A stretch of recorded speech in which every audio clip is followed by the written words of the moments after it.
오늘 1월 벌써 한 달 거의 지나가는데 이 예배에 함께 참여해서 예배드리게 된 거 감사하고, 또 오늘 우리 예배를 통해서 우리 여러분들에게는 하나님이 예비하신 그 사랑과 축복이 충만히 임하게 되기를 축원합니다. 우리 옆에 계신 좌우에 계신 분들, 앞뒤에 계신 분들을 진심을 담아서 인사하겠습니다. 주님의 이름으로 사랑하고 축복합니다.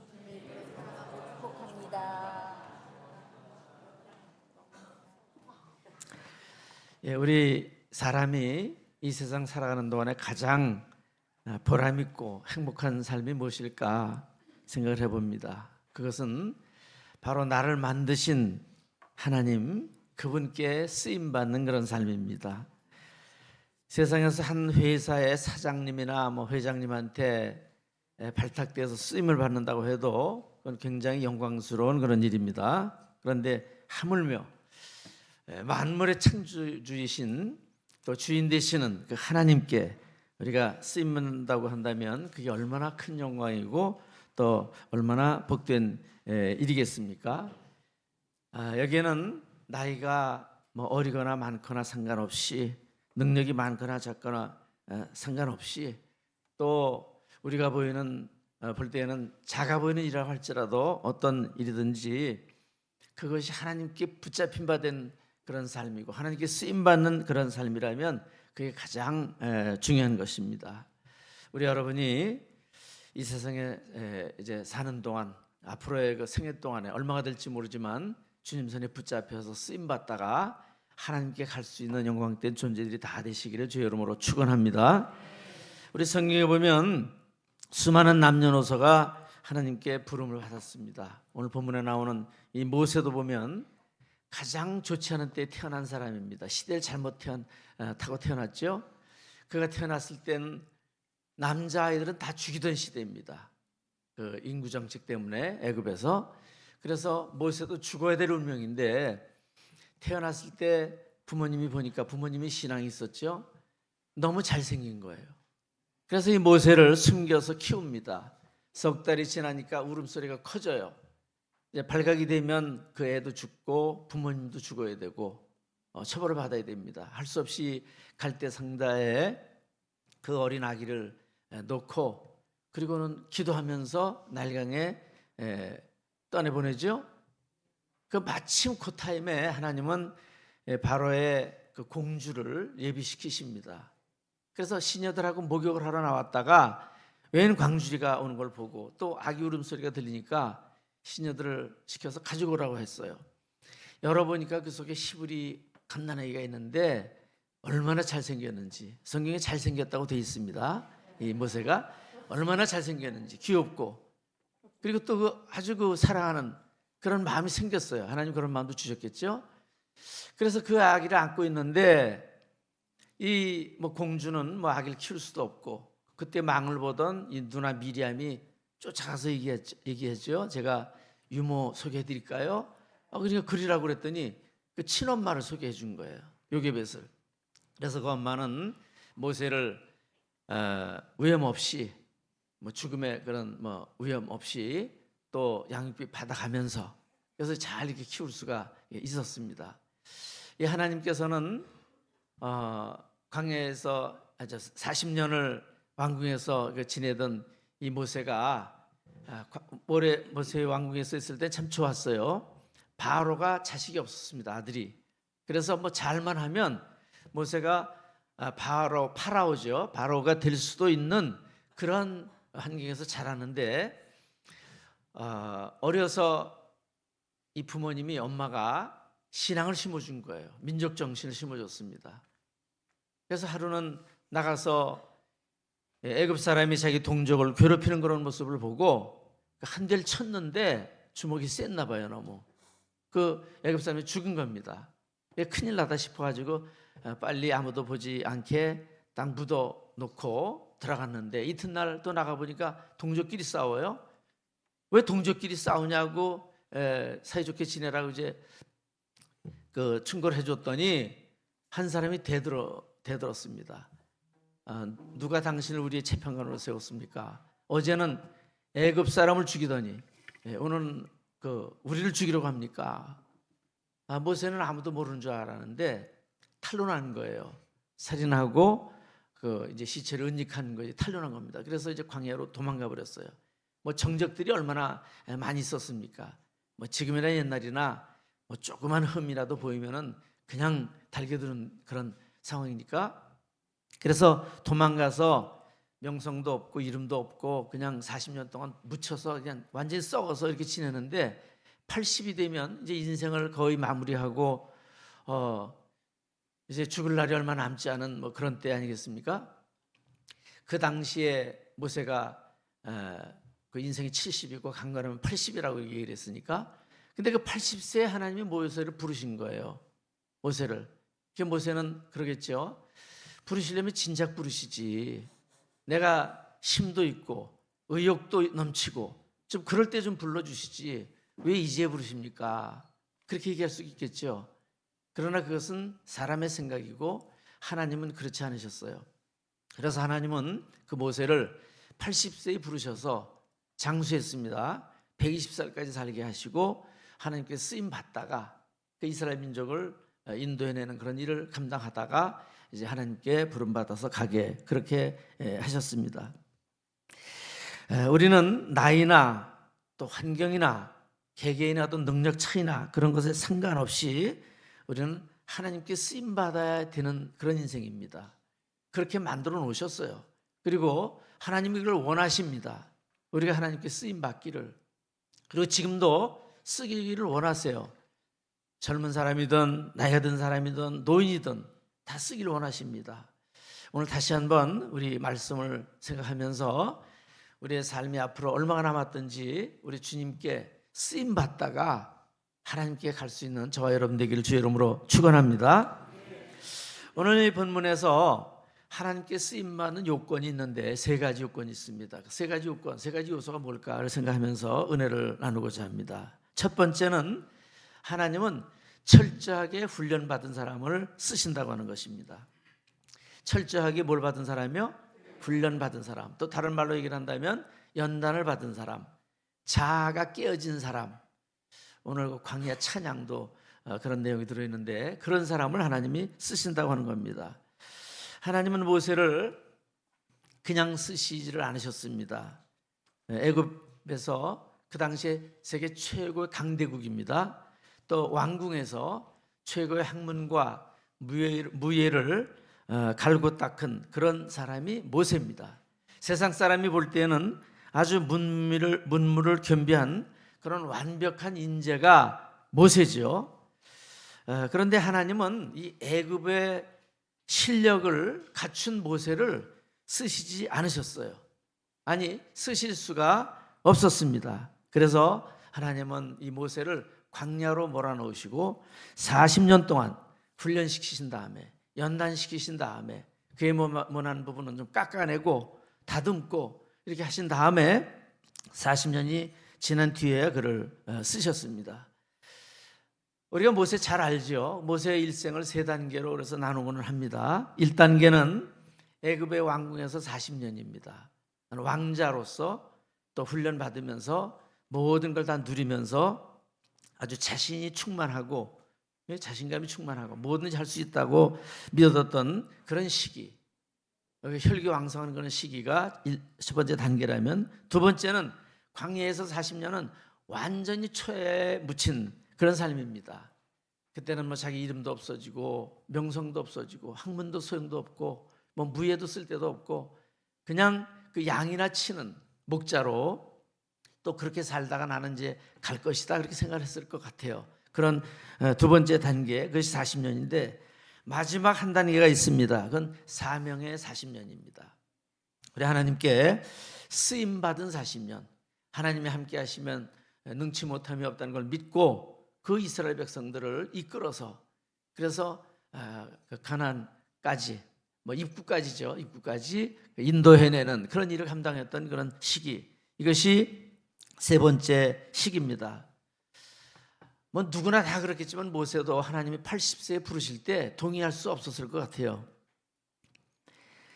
힘 있고 능력 있을 때 부르시지 뭐 이제 아무것도 할 수도 없고 의욕도 없고 지금 다 늙어서 이제는 뭐 죽을 준비를 해야 되는 그런 나이인데 왜 이제 부르십니까? 그러나 하나님은 그런 모세를 부르시고 쓰신 거예요.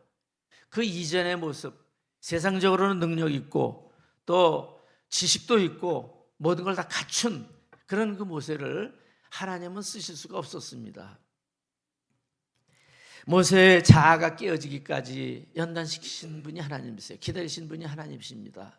지금도 하나님은 우리가 연단받고 우리 자아가 깨어지기를 기다리세요. 그래야 쓰실 수 있기 때문에, 그래야 순종할 수 있기 때문에 그렇습니다.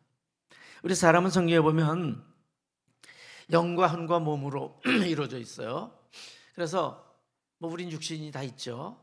여기는 오감이 있습니다. 본능도 있습니다. 이 물질 세계를 우리가 접할 수 있는 그런 것은 이 몸이에요. 육체입니다.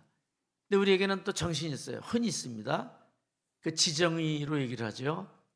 이성적인 부분도 있고 감정도 있고 의지도 있고 이것이 우리가 이 정신적인 세계를 접할 수 있는 그런 영역인데, 하나님은 만물의 영장인 우리 인간을 하나님 형상대로 만드시면서 영을 만들어 주셨어요. 할렐루야. 그 동물은 아무리 똑똑해도 영이 없습니다. 식물도 영이 없습니다. 사람은 영이 있어요. 그래서 그 영이 하나님과 교통하고 영적인 세계를 접하고 할 수 있는 그런 영을 만들어 주셨는데, 그래서 우리 사람은 영이 주인입니다. 영이 주인, 왕입니다. 그리고 우리 혼은 관리자예요. 청지기예요.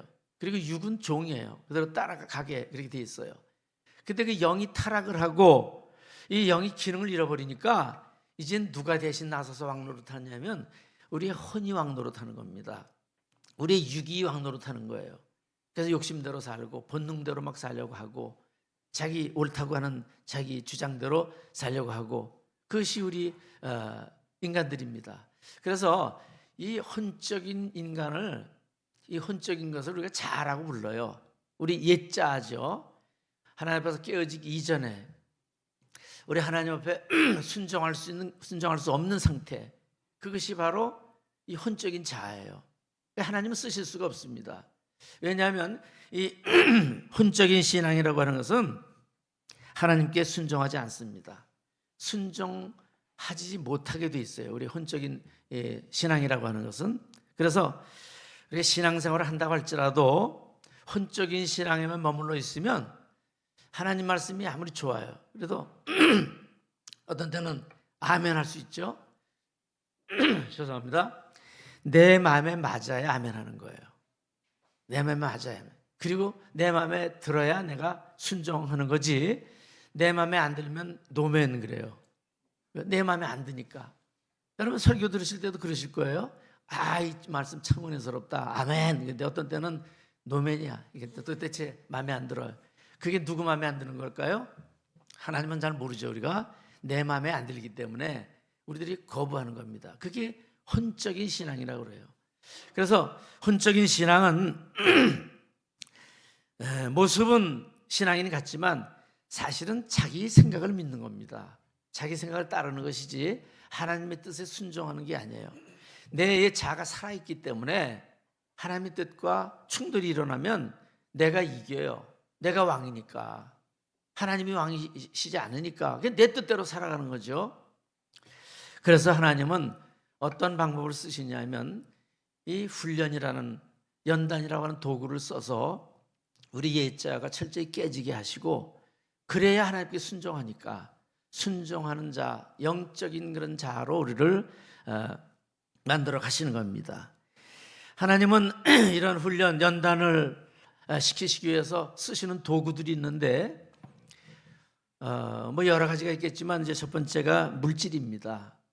돈으로 우리를 연단시키시는 거예요. 그래서 물질 때문에 고통당하고 어려움 당하기도 하고, 그럴 때 우리는 빨리 깨달으시고 하나님 뜻에 굴복하라고 하신 건가 보다. 아까 광야 그 가사도 있죠. 광야에서는 하나님 없이는 살 수가 없어요. 그걸 훈련시키셨어요. 40년 동안 이스라엘 백성들에게. 모세도 40년 동안 훈련을 시키셨습니다. 자기는 아무것도 아니라고 하는 것을, 그냥 뭐 단단한 그 바위 같던 자기가 그냥 부서져서 뭐 먼지처럼 되는 그런 그 상태에 이르기까지 하나님은 연단을 시키셨어요. 두 번째가 사람입니다. 옆에 있는 사람, 친구, 친척, 뭐 거래하는 사람, 상관, 뭐 이런 사람들이 괴롭히죠. 뭐 어떤 때는 부부간에도 괴롭힙니다. 힘들게도 만들고.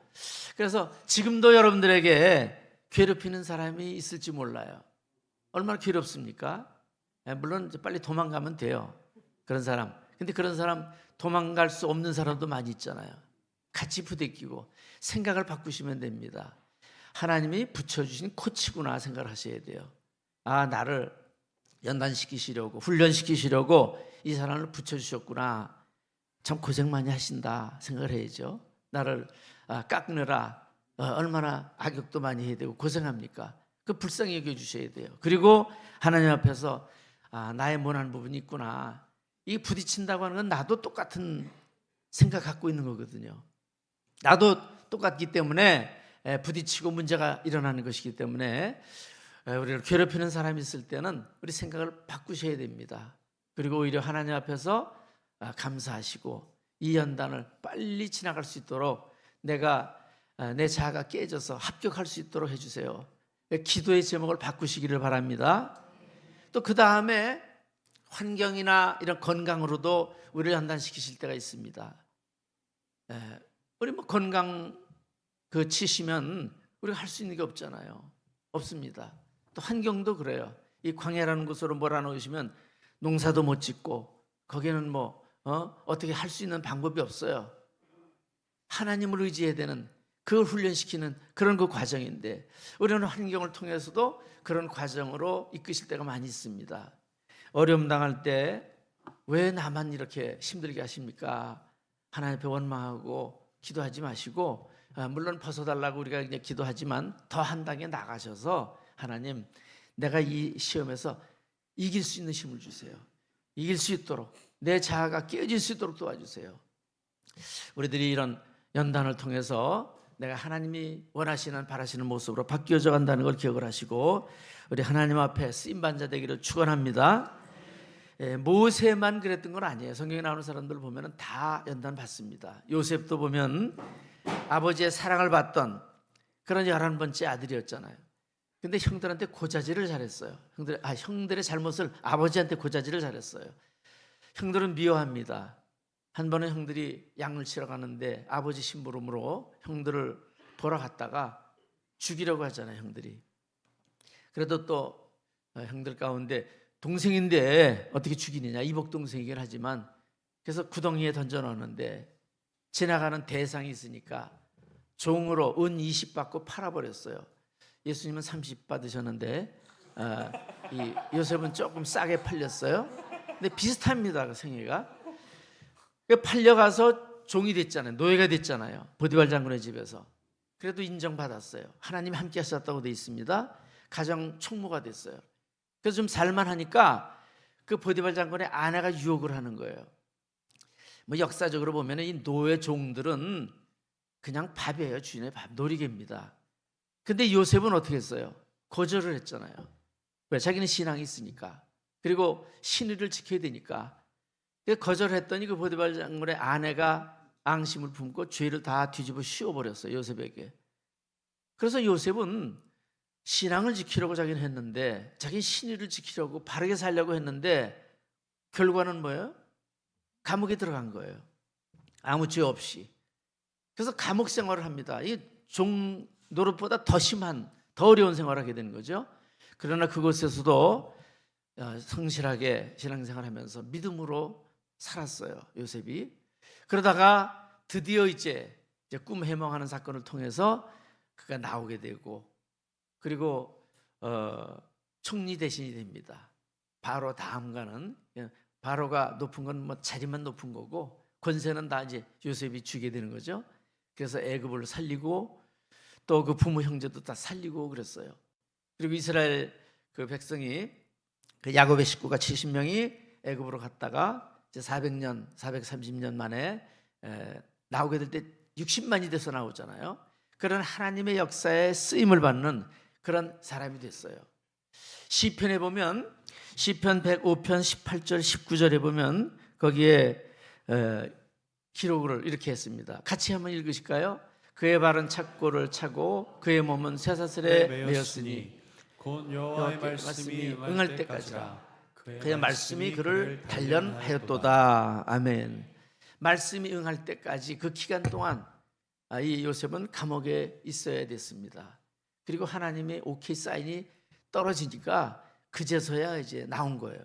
근데 성경은 뭐라고 했냐면 말씀이 응할 때까지 이렇게 표현했고, 또 말씀이 그를 단련하였도다. 하나님 말씀을 생각하면서 요셉은 이겼을 것이고 기도했을 것입니다. 하나님의 연단을 받았을 것입니다. 그래서 말씀이 연단하니까 쓰임을 받은 것입니다. 다윗 왕도 마찬가지예요. 다윗 왕도 물론 인간적인 그런 약점도 많이 있지만 믿음이 있고 그 골리앗을 이제 물리치고 나라를 구했잖아요.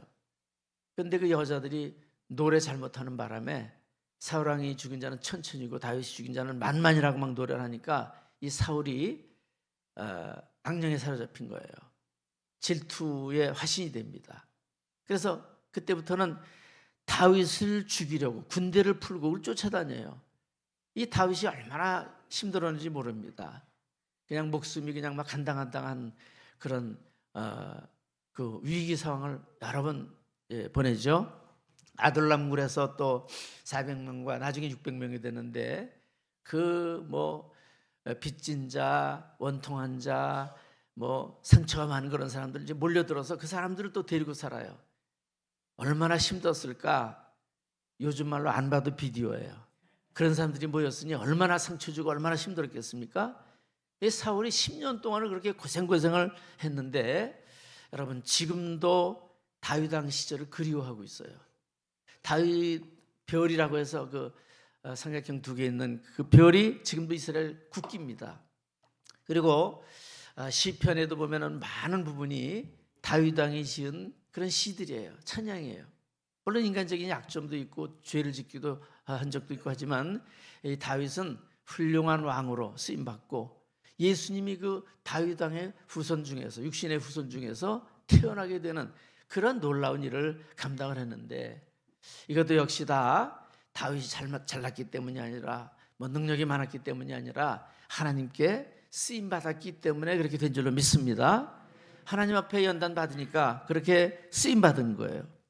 우리도 이런 연단의 과정을 누구나 다 밟습니다. 크고 작든 연단이 있습니다. 그 연단의 과정을 통과를 해야 내가 하나님 일을 할 수 있는 거예요. 크든 작든 하나님 앞에서는 뭐 크든 작든 상관이 없습니다. 하나님은 절대 평가니까 우리가 하나님 앞에 얼마나 충성하고 얼마나 쓰임 받았느냐 그걸 보시는 분이니까 우리는 뭐 다른 사람하고 비교할 필요도 없습니다.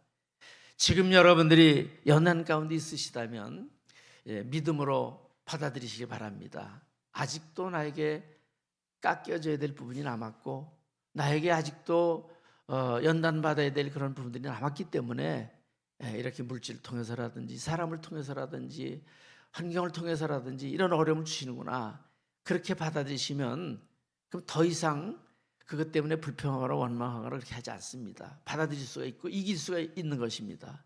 하나님이 새 힘을 주셔요. 하나님이 주시는 능력으로 넉넉히 승리해 나가시길 이름으로 축원합니다. 우리 신앙생활하는 것도 여러 훈련이 필요합니다. 예배하는 것도 훈련이 또 필요해요. 기도하는 것도 필요하고 말씀 읽는 것도 필요하고 헌금하는 것도 다 훈련이 필요하고 섬기는 것도 훈련이 필요하고, 우리는 다 연단 받는 거 유익한 것이라 이렇게 생각하시면서 우리 기꺼운 마음으로 감사한 마음으로 연단 잘 받아서 통과하게 되시길 주 이름으로 축원합니다. 두 번째 하나님 쓰시는 데 필요한 요소가 뭐냐? 호렙산에 불의 체험이 있는 자를 쓰십니다. 이건 영적인 체험을 얘기를 합니다. 영적인 체험. 우리에게 영적인 체험이 없으면, 우리에게 성령의 역사가 없으면 우리는 종교인으로 끝나는 거예요. 그럼 뭐 일반 다른 종교인들하고 별반 차이가 없습니다. 이름만 하나님이지. 이름만 하나님이고 부처님이고 무슨 마음의식 뭐 그러는 거지. 그 내용은 별반 차이가 없을 수가 있는데, 그러나 우리는 그런 종교가 아니고 우리는 살아계신 하나님을 만나는 것입니다. 그분의 영이 우리 속에 들어오시고 우리가 이제 그분과 함께 사는 것, 내가 주님의 그 일을 하는 것, 그런 존재로 살아가는 것, 이런 아주 특별한 존재가 바로 우리 하나님을 믿는 사람들입니다. 모세는 호렙산에서 그 불타는 떨기나무 가운데 하나님을 만났습니다. 그 체험이 중요한 거예요. 예수님의 12 제자들도 예수님께 직접 훈련을 받았어요. 뭐 책도 저자 직강 그런 거 있잖아요. 저자가 직접 강의하는 건 권위가 있잖아요. 예수님이 직접 훈련을 시키시는데 3년 반 동안이나 그것도 그 얼마나 좋은 훈련을 받은 겁니까? 우리 그렇게 훈련 받은 사람 없어요.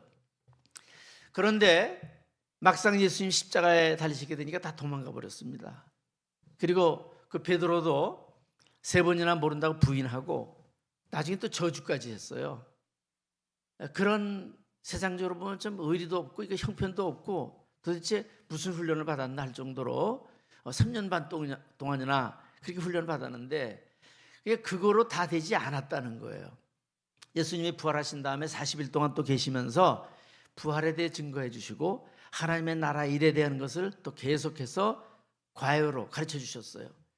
그러다가 승천을 하시는데 승천하실 때 2가지 명령을 하십니다. 우리는 그냥 얼른 그 무상 명령, 그래서 땅끝까지 복음을 전하라, 그 선교의 명령, 그거를 이제 쉽게 기억을 하는데 그것보다 더 중요한 게 하나 있었어요. 그것은 예루살렘 떠나지 말고 아버지의 약속하신 것을 기다리라.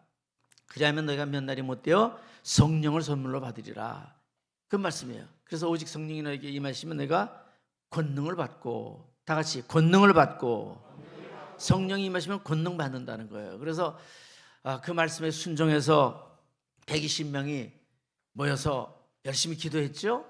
사도행전에 보면 더불어 마음을 같이하여 오로지 기도에 힘썼다. 3가지 요소가 나와요. 따라하겠습니다. 더불어 마음을 같이하여 오로지 기도에 힘썼다. 며칠 동안 했느냐? 열흘입니다. 열흘. 그래서 오순절날 아침에, 주일 아침에 성령이 임하신 거예요. 불같이, 불처럼, 또 급하고 한 바람처럼 임하셨어요. 그들이 방언을 하게 됩니다. 성령이 불을 받으니까 그게 막 들불처럼 퍼져나간 거예요. 그래서 하루에 3,000명이 회개하고, 그 다음엔 5,000명이 회개하고, 이제 사마리아 지역으로 퍼지고, 소아시아 지역으로 퍼지고, 유럽으로 퍼지고, 세계로 퍼지는 그런 그 놀라운 역사가 나타났던 것입니다. 그래서 초창기 우리나라도 부흥회를 옛날엔 열흘 했어요. 열흘. 성령의 불 받기 위해서. 그러다가 너무 바쁘고 모이기 힘드니까 월요일날 저녁부터 토요일날 새벽까지, 그러다 또 금요일까지. 요즘은 몇 시간도 하고 이렇게 하죠. 옛날에는 부흥회를 하면 그 근처에 있는 교회들이 다 모였는데 지금은 어느 교회 치고 그 등록한 교인이 다 모이는 집회가 없어요. 부흥회가. 오늘 저녁부터 부흥회 하죠. 우리 이번에는 우리 교회에서 등록된 분 다 나왔으면 좋겠어요. 그리고 다른 분까지 모시고 와서 옛날에 그 부흥을 경험하던 때를 다시 한번 경험했으면 좋겠다, 그런 생각을 합니다. 그래서 성령 받아야 돼요. 호렙산에 체험이 있어야 됩니다. 이번 부흥회가 호렙산이 되기를 주의 이름으로 축복합니다. 왜 성령 받아야 되는가? 지금 성령 시대예요. 성부 시대, 성자 시대, 성령 시대. 또 이것은 예수님 명령입니다. 아까 말씀드린 대로 약속입니다. 살아계신 하나님을 체험하기 위해서는 성령을 받아야 돼요. 영적인 성장의 지름길이에요. 또 사명 감당하는 데는 필수입니다. 요즘 부흥이라는 영화가 개봉이 됐다고 하네요. 보신 분 있습니까? 아무도 없으시네. 있는지도 모르죠. 우린 세상과 관계가 없으니까. 농담이고요. 저는 강화에는 그 영화가 안 들어오더라고요. 그래서 못 봤는데 대신 신의 악단이라는 건 들어와서 봤어요. 그래서 좀 더 봤으면 좋겠더라고요. 여러분들 꼭 보시기 바랍니다. 근데 그 부흥도 저 에즈베리 학교에서 일어났던 그 부흥을 출발점으로 해서 부흥의 역사를 쭉 살펴보는 그런 영화라고 이렇게 얘기를 들었습니다. 이 성령의 역사, 그 불을 받으면 거기 부흥의 역사가 나타나는데 개인적으로도 그렇고 국가적으로도 그렇고 이런 부흥이 일어나야 됩니다. 제가 이제 종종 그런 말씀을 많이 드렸어요. 이 성령을 왜 받아야 되느냐? 성령을 받으면 우리가 뜨겁게 믿게 돼요. 미지근하는 게 아니고 뜨겁게 정말 제가 아까 인사할 때도 진심을 담아서 이런 표현까지 했는데 그렇게 되는 거예요. 저절로 되는 것처럼 성령이 함께 하시면 또 기쁨이 와요. 확신이 생겨요. 성령 받으면. 비유로 들자면 자전거 타는 것 내 힘으로 신앙생활 하는 겁니다. 성령 받지 않고. 그것도 유익함이 있어요. 그런데 그건 자력으로 가는 거예요. 성령 받는 건 동력으로 가는 것과 같습니다. 그래서 오토바이 타보신 분들 있으십니까? 뭐 많지는 않으실 것 같은데 저는 군목 생활하면서 3년 동안 오토바이 타는데 아주 재밌어요. 자동차보다도 더 편리할 때 많습니다. 못 가는 길이 없잖아요. 그거는 자동차는 좁은 길 못 가는데 이 오토바이 타는 거, 자동차 타는 거, 뭐 더 나가서는 비행기 타는 거, 이건 차원이 다르잖아요. 성령 받으면 이렇게 차원이 달라지는 거예요. 일하는 것도 그렇습니다. 성령 받지 않고 그냥 믿음 생활하는 거 유익이 있어요. 그것도 재미도 있고 그러나 건 한계가 있습니다. 일하는 걸로 따진다면 삽질하는 거예요. 지금 제가 하고 있는 거. 저는 지금 삽질하고 낫질하고 막 그럽니다. 농촌에서 뭐 기계 살 만한 그런 규모가 안 되니까. 근데 힘들어요. 아주 너무 힘들어요. 여름에는 또 뭐 말할 것도 없고 힘드는데 참고로 요즘은 농한기입니다. 농한기. 그래서 아주 편하게 지내는 그런 시기예요. 그런데 포크레인을 갖다가 하니까 우리 장로님 표현에 500명분을 일한다고 그러더라고요. 작년에 그 이틀을 한번 동원을 시켜서 이제 돈을 주고 했는데 그 오랫동안 쓰지 않은 땅이 되다 보니까 거기에 밭에도 그냥 나무들이 막 자라고 아카시아 나무 자라고 막 그런 게 많이 생겼어요. 그래서 톱을 일일이 베고 그걸 저 운반해서 저쪽에 갖다 버리고 막 이렇게 했는데 우리 큰 매부가 와서 보더니 그거 할 필요 없다고 이제 저 포크레인 오는데 포크레인 오면은 그냥 한두 번 찍으면 다 찍고 다 그러니까 할 필요 없다고. 근데도 했어요. 그 말이 지금 무슨 말인지를 못 알아들었어요. 불렀더니요 이 아름드리 나무도 한 두세 번 찍으면 넘어가더라고요. 그냥. 그리고 그냥 뿌리째 캐버려요. 그냥. 그리고 끌고 가버려요. 저쪽으로. 순식간에 그 일을 해버리는 거예요. 그래서 야 이거 우리는 몇십 명이 달려들어도 못할 텐데 어떻게 저렇게 쉽게 하나. 그 진작 알았으면 우리 애쓰지 않았을 텐데. 근데 나중에 가서 이것을 알았죠. 성령 받지 않고 일하는 건 삽질하는 것이라면 성령 받기라는 것은 포크레인 같습니다. 쉬워요. 능력이 나타나는 것입니다. 여러분 성령 받고 일하시기를 주의 이름으로 축원합니다. 우리 감리교회는 요한웨슬레가 성령 받으면서 시작된 교단입니다. 요한웨슬레는 성공회의 사제였어요. 우리나라 그냥 신부라고 부르죠.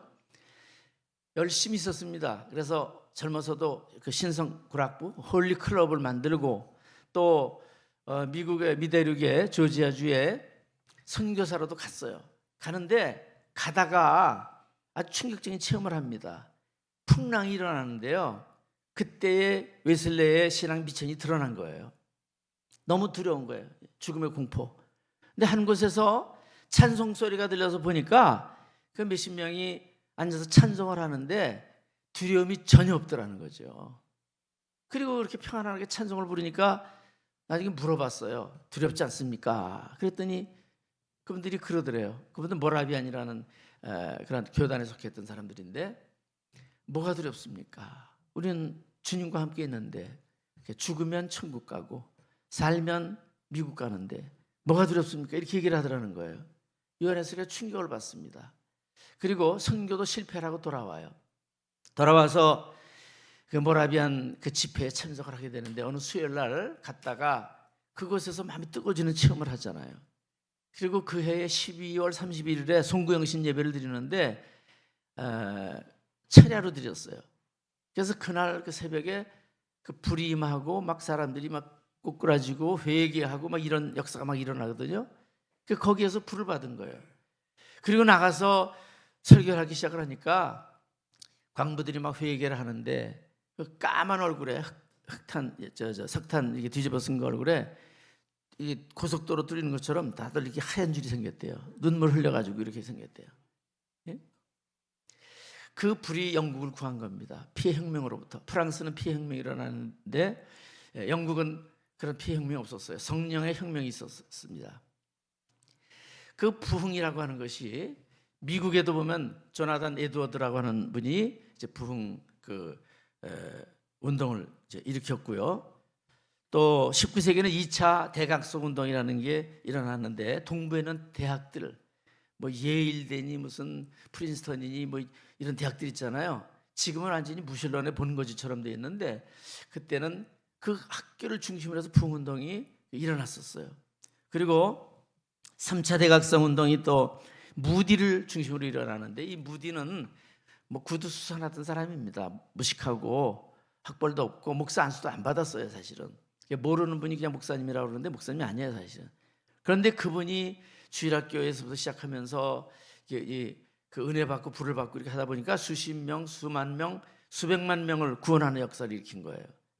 그 당시에 그 불을 받은 젊은이들이 선교하겠다고 세계로 흩어져 나갔습니다.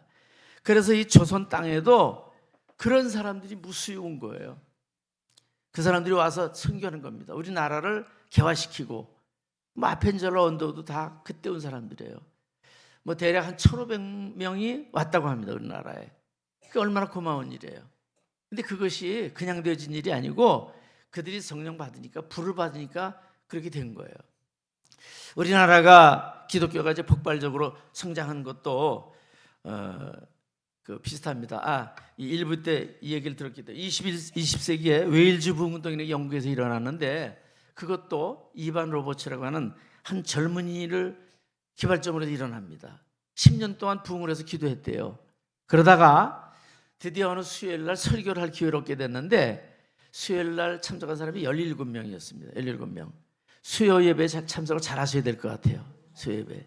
옛날 부흥 강사님들은 예수님 재림하시면 비 오는 수요일 날 저녁에 오실 것 같다고 그러셨어요. 그날 제일 취약 시간이라는 거죠. 근데 이 이반 로버츠도 수요일 날 17명한테 설교를 했는데 그들이 불을 받은 거예요. 그 소문이 나니까 사람들이 모여들기 시작을 하고 수백 명, 수천 명, 수만 명.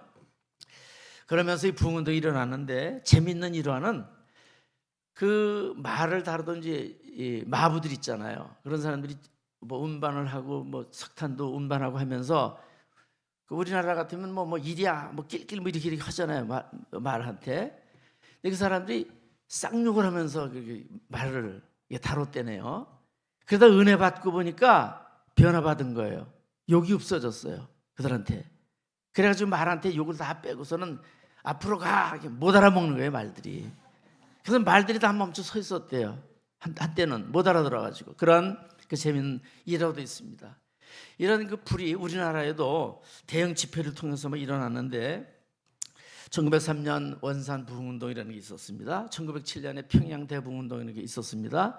근래에 와서는 1973년에 빌리그램 전도대회가 여의도에서 있었어요. 그때 혹시 참석해 본 분 계십니까? 네, 아유 장로님 계시네요. 할렐루야. 저도 갔었습니다.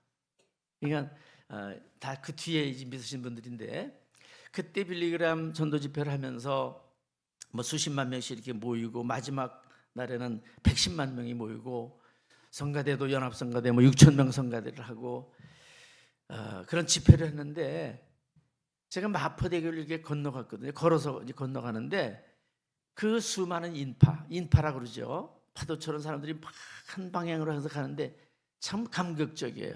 참 감격적이에요. 근데 그 사람들이 다 어딜 가는 사람들이에요? 여의도 그 전도 집회에 가는 거예요. 빌리그램 전도 집회. 그래서 사방을 다 둘러봐도 전부 다 성경 들고 가는 사람들인데 그 당시만 해도 기독교가 소수였습니다. 소수라고 생각을 했어요. 저도 우리 동네에서도 소수고 뭐 서울에서 이렇게 봐도 믿는 사람이 소수고 그런데 거기 가보니까 앞뒤 사방 다 봐도 다 믿는 사람들이에요. 다 예수 믿는 사람이 얼마나 감격적인지. 그래서 야 기독교인들이 이렇게 많았나. 그리고 그 뭐 가면서부터 그렇게 은혜를 받았는데 뭐 그때는 결신자가 44,000명이 나왔다고 그래요. 뭐 그것도 대단한 거죠. 대단하고 뭐 그 사람들이 뭐 다 예수 믿고 구원받았다고 보장할 수도 물론 없는 것이겠지만 그걸 출발점으로 해서 부흥이 일어난 거예요. 부흥이. 그래서 그 다음에는 엑스플로 74라는 것이 한국 대학생 선교회 CCC 주관으로 그 집회를 열었습니다. 김준건 그 목사님은 예수혁명, 성령의 제3 폭발, 또 민족의 가슴마다 그리스도를 심어 이 땅에 그리스도의 계절이 오게 하자, 이런 표어를 내걸었습니다. 연인원 650만 명이 참석을 했어요. 수많은 천막이 세워지고 뭐 어마어마한 큰 그 증기 가마솥, 그것을 걸어서 30만 명분의 밥을 하고 전도 훈련을 시키고 그런 일을 했습니다. 77년에는 분당 사람들이 주축이 돼서 민족복음화 대성회를 열었어요.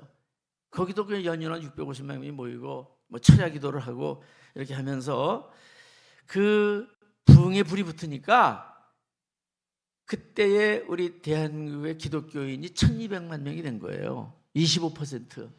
지금은 좀 줄었고 이제 코로나 시절에 이제 좀 줄었습니다만은 다시 한번 우리에게도 이런 부흥이 필요합니다. 이 호렙산의 그 체험이 개인적으로도 필요합니다. 교회적으로도 필요합니다. 우리 국가적으로도 필요한 때입니다.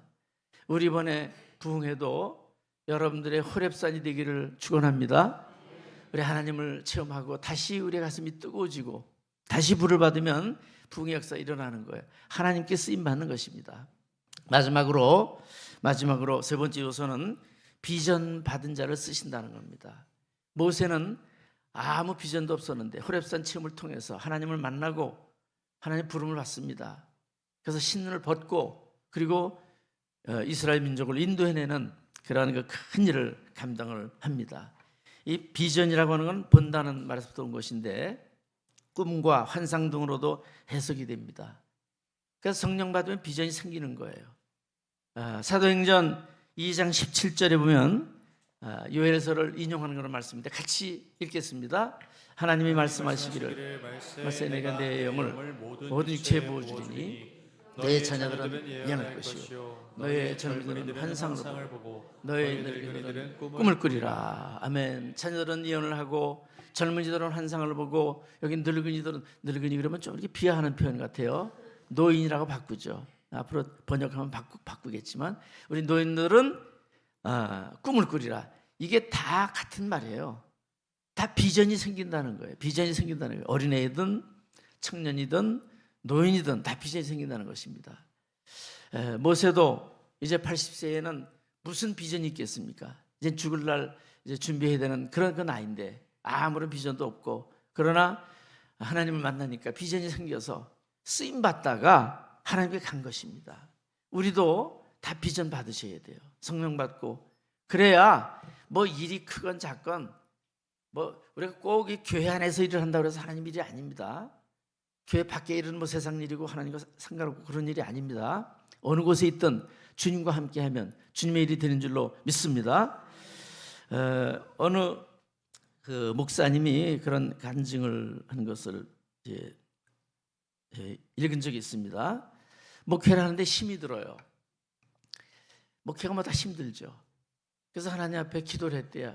하나님, 제가 아무리 최선을 다해도 좀 2% 부족한 것 같습니다. 능력을 좀 부어주세요. 그래야 제가 하나님의 일을 좀 잘할 것 같습니다. 하나님, 제발 좀 저를 불쌍히 여기셔서 능력 부어주세요. 하나님을 잘 감당하게 해주세요. 그럼 제가 열심히 충성을 다해서 일하겠습니다.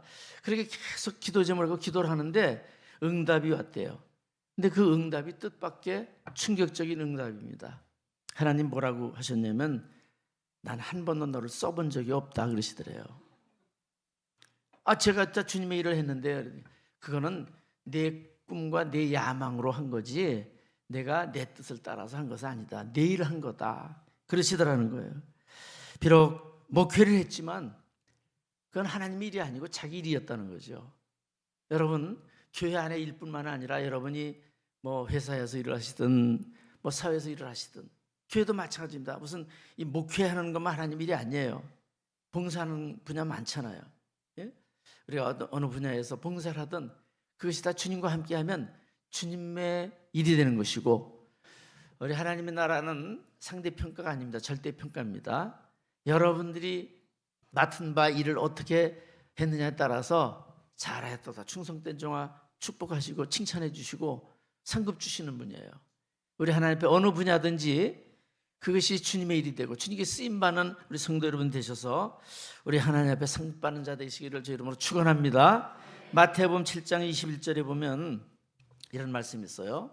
같이 읽겠습니다. 나더러 주여 주여 한 자마다 다 천국에 들어갈 것이 아니요 다만 하늘에 계신 내 아버지의 뜻대로 행하는 자라야 들어가리라.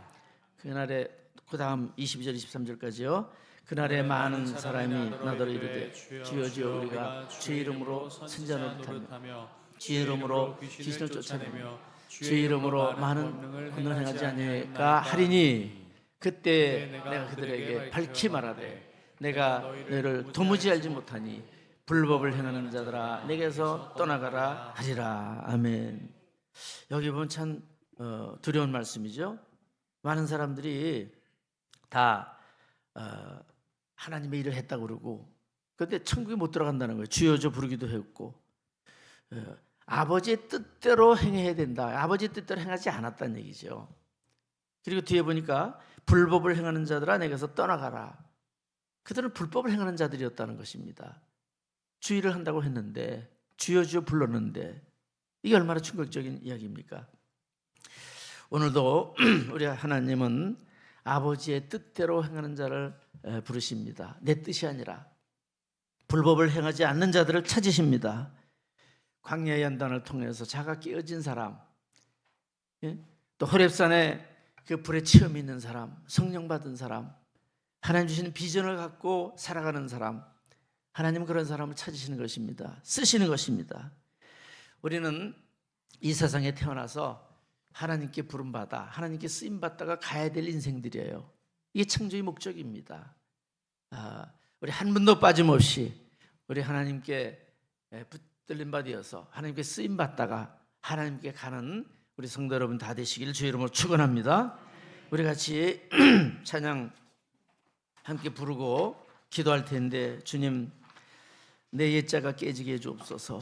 모든 훈련 잘 받게 해주옵소서. 또 성령의 불 받게 해주시고 비전을 보고 주님의 일을 하는 자 되게 해주옵소서. 쓰임받는 자 되게 해주옵소서. 우리 나의 피난처 예수 의지해요. 우리 찬양 부르신 다음에 통성으로 기도하겠습니다.